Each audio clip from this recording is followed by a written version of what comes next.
ಬಹುಗ್ರಾಮ ಯೋಜನೆ ಅಡಿಯಲ್ಲಿ ಏನು ಶುದ್ಧ ನೀರಿನ ವ್ಯವಸ್ಥೆ ಮಾಡಿಕೊಟ್ಟಿದ್ದಾರೆ ಕೇಂದ್ರ ಸರ್ಕಾರದಿಂದ, ಅದು ನಮಗೆಲ್ಲ ತುಂಬ ಅನುಕೂಲ ಆಗಿದೆ. ಅದರಿಂದ ಎಲ್ಲರಿಗೂ ತುಂಬ ನೀರಿನ ವ್ಯವಸ್ಥೆಗಾಗಲಿ ಇನ್ನೊಂದಾಗಲಿ ಅದಕ್ಕೆಲ್ಲ ತುಂಬ ಚೆನ್ನಾಗಿ ವ್ಯವಸ್ಥೆ ಮಾಡಿಕೊಟ್ಟಿದ್ದಾರೆ.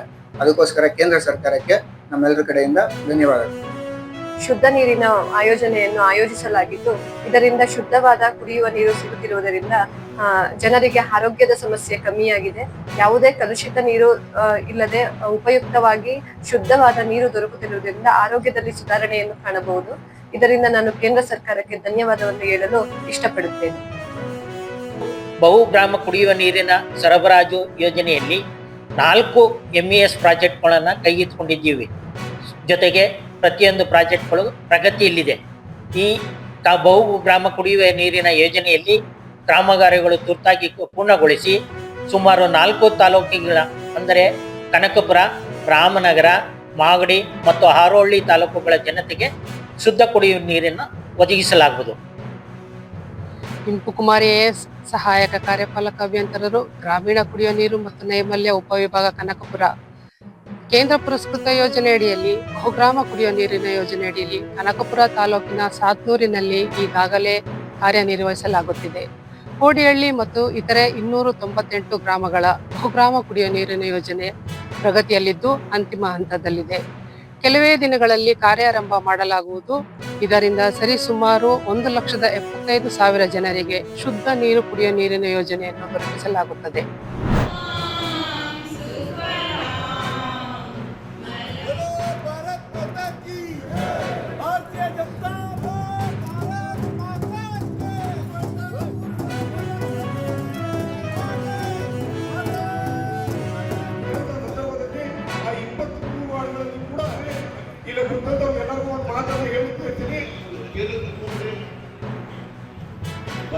ವಿಧಾನ ಪರಿಷತ್ ಸದಸ್ಯರು ಹಾಗೂ ಜಿಲ್ಲಾ ಹೇಳ್ತಾರೆ ಸ್ವಾಗತ ಭಾಷಣವನ್ನು ಮುಂದಿದೆ.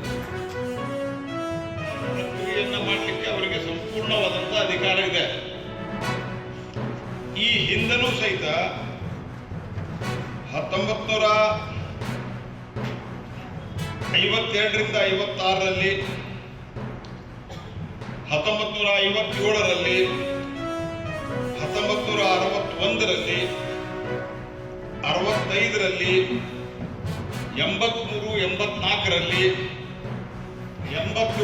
93ರಲ್ಲಿ, 95ರಲ್ಲಿ, 2002ರಲ್ಲಿ, 2003ರಲ್ಲಿ, 2004ರಲ್ಲಿ ಇಷ್ಟು ಸತ್ತೆ SIR ನಡೆದಿದೆ.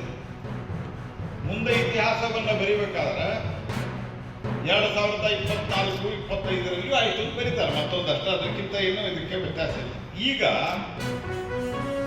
ಇರುವಂಥ ಒಂದು ವಿಶೇಷತೆ ಏನು ಅಂತಂದ್ರೆ, ಇದರಲ್ಲಿ ಈಗ ರೆಗ್ಯುಲರ್ ಆಗಿ ಕಾಲಕ್ಕೆ ಆಯಾ ವಿಧಾನಸಭಾ ಚುನಾವಣೆ ಇತ್ಯಾದಿ ನಡೀತಿರ್ಬೇಕಾದ್ರೆ SIR ನಡೀತಾ ಇತ್ತು. ಆ SIR ಅನ್ನ ಇಂಟೆನ್ಸಿವ್ ಆಗಿನೂ ಮಾಡ್ತಾ ಇದ್ರು ಮೊದಲು. ಈಗ ಅದನ್ನ ಟೆಕ್ನಾಲಜಿ ಉಪಯೋಗ ಮಾಡಿ ಮಾಡ್ತಾ ಇದ್ದಾರೆ.